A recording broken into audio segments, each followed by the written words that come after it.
Chapter 2. Why is truth important? I am free, for my strength lies in the truth. Sophocles. Among the many laws we see evidenced in our experience, some apply specifically to humans. These laws differ from the physical laws that govern the natural world.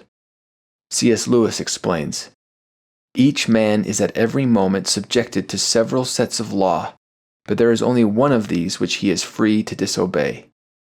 As a body, he is subjected to gravitation and cannot disobey it. If you leave him unsupported in mid-air, he has no more choice about falling than a stone has. As an organism, he is subjected to various biological laws, which he cannot disobey any more than an animal can. That is, he cannot disobey those laws which he shares with other things. But the law which is peculiar to his human nature, the law he does not share with animals or vegetables or inorganic things, is the one he can disobey if he chooses." These human-specific laws are often called principles. Principles are just as rooted in truth as physical laws, and are therefore equally unchanging and eternal. As conscious, decision-making beings, we can choose either to obey or disobey principles, but we cannot choose the consequences of those choices. When we consistently base our actions on true principles, the outcomes are favorable and good. When our choices ignore or contradict correct principles, the results are unpredictable and often disappointing, leading to frustration. Just as the physical world offers evidences of deeper, unseen truths, our specific choices and actions act as leaves and fruit, evidencing which principles we either obey or neglect. Our behavior flows from the principles we value, like leaves and fruit growing from the branches of a tree. In this sense, each human soul can be seen as its own tree. The trunk and branches represent the person's perception of truth, their inner character, beliefs, and values. Some of these beliefs will closely align with true principles, while others will be distorted or contrary to truth. The degree to which each person's tree resembles the tree of truth determines its health, effectiveness, and ultimately the level of enduring peace, joy, and success that person experiences.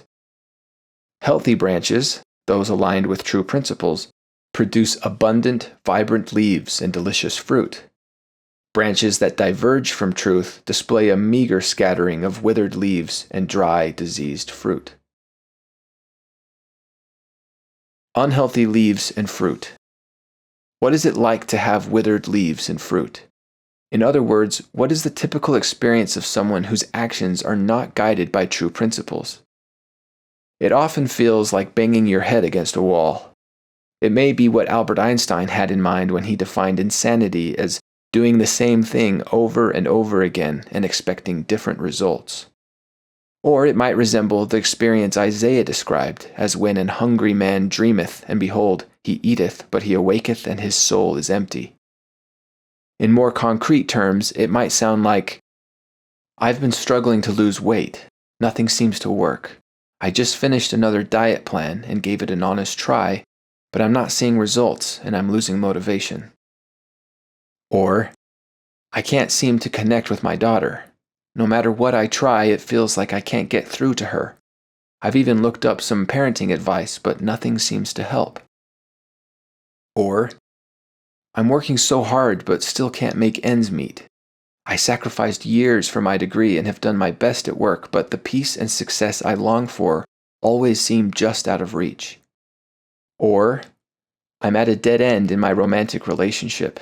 It's the same pattern every time, all fun and passion at first, then it fizzles out and turns into work."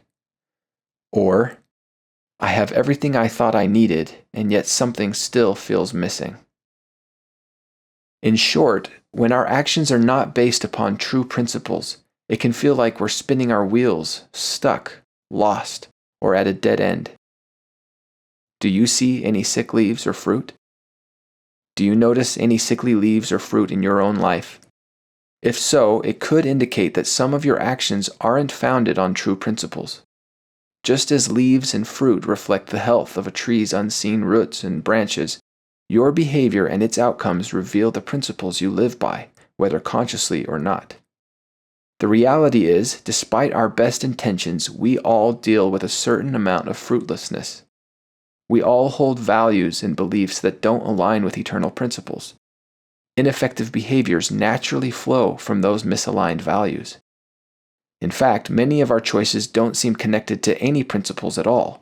It's easy to get caught up in day-to-day demands and simply react on autopilot. In doing so, we tend to take the path of least resistance rather than making deliberate, principle-based decisions. These disconnected, habitual behaviors are almost guaranteed to disappoint. As David A. Bednar has written, actions divorced from fundamental principles will carry no power or enduring impact.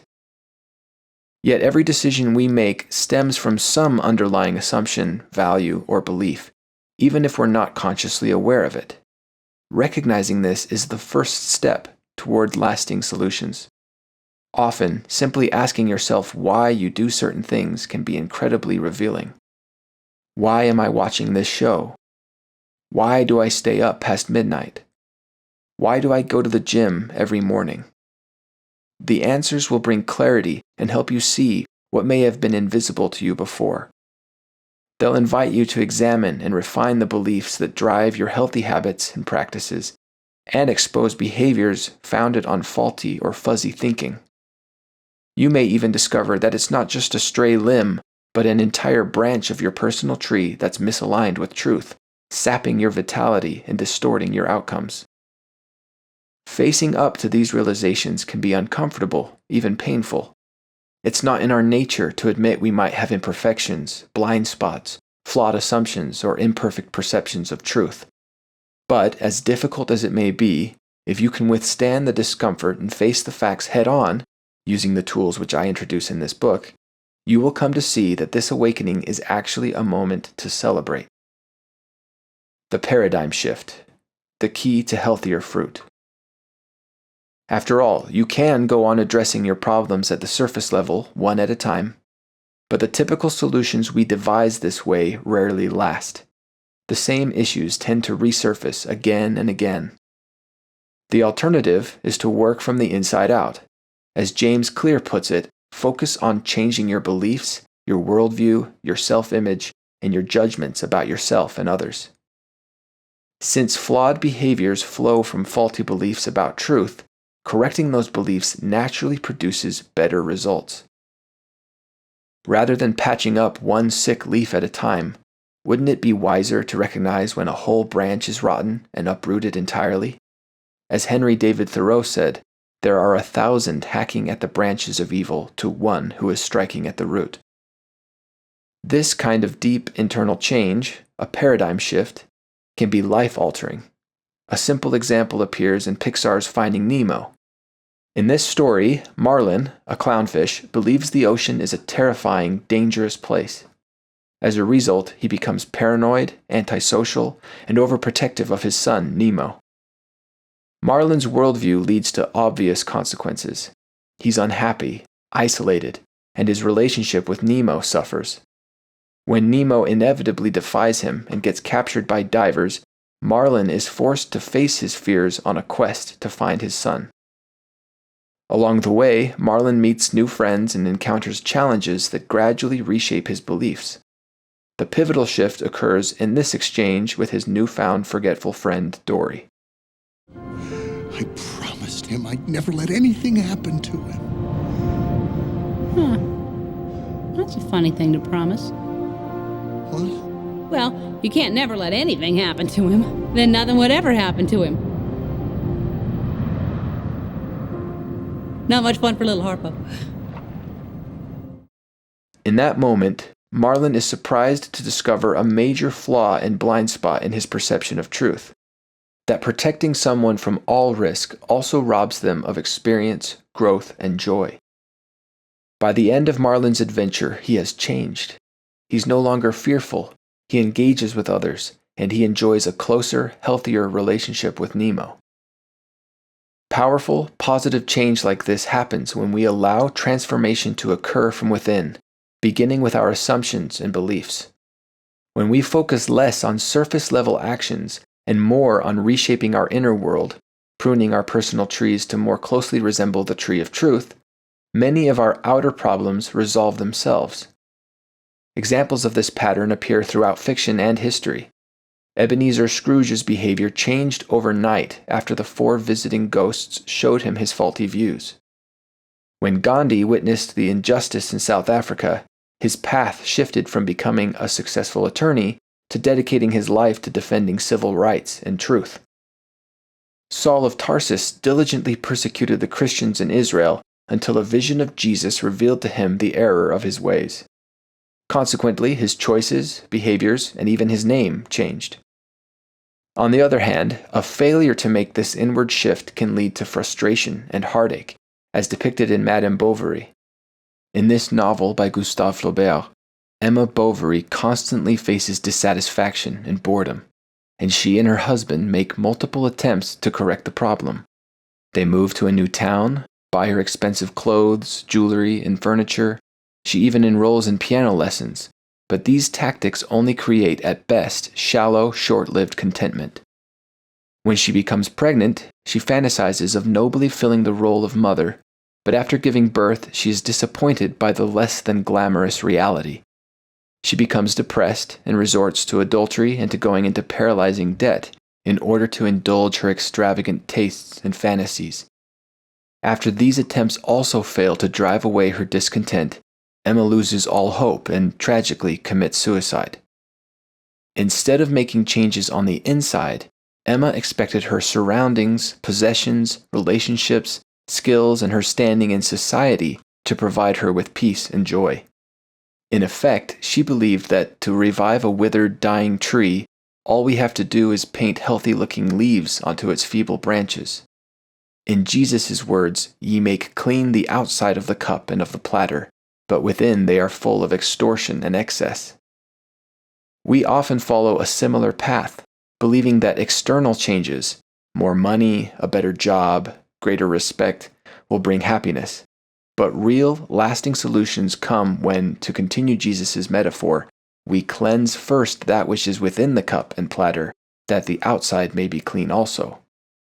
When we correct the flaws in our beliefs, values, and character, the outward issues naturally, miraculously resolve themselves. This is why truth matters. The eternal principles branching from the tree of truth hold the answers to life's deepest problems. If we can discover those principles and align our personal trees with them, we'll unlock what Stephen R. Covey calls quantum improvements in our lives. As Albert Einstein observed, the significant problems we face cannot be solved at the same level of thinking we were at when we created them. We can either keep ignoring truth, trying the same old fixes, or we can seek out truth and unleash its transformative power. This book's primary goal is to teach how to do just that. In the following chapters, you'll learn the tools needed to facilitate your search for truth, the reliable sources from which to seek truth, the roles of observation, reason, skepticism, and faith in your search, and how to test the principles you discover to confirm their truth. Summary. Principles are a special set of laws that apply only to humans and are the only ones which we can disobey. Our behavior flows out of our perception of truth, our character, beliefs, and values, like the leaves and fruit that grow on a tree. The degree to which we consistently and accurately understand and value principles will determine the effectiveness of our actions. If we wish to live fruitful, joy-filled lives, we must refine our personal trees to more closely resemble the tree of truth. Questions. What kind of problems do I deal with that seem to resurface over and over? Why? What strategies do I usually use to solve these problems? Why? What principles have I identified in my life and consciously strive to live by? What does my behavior say about my beliefs and values?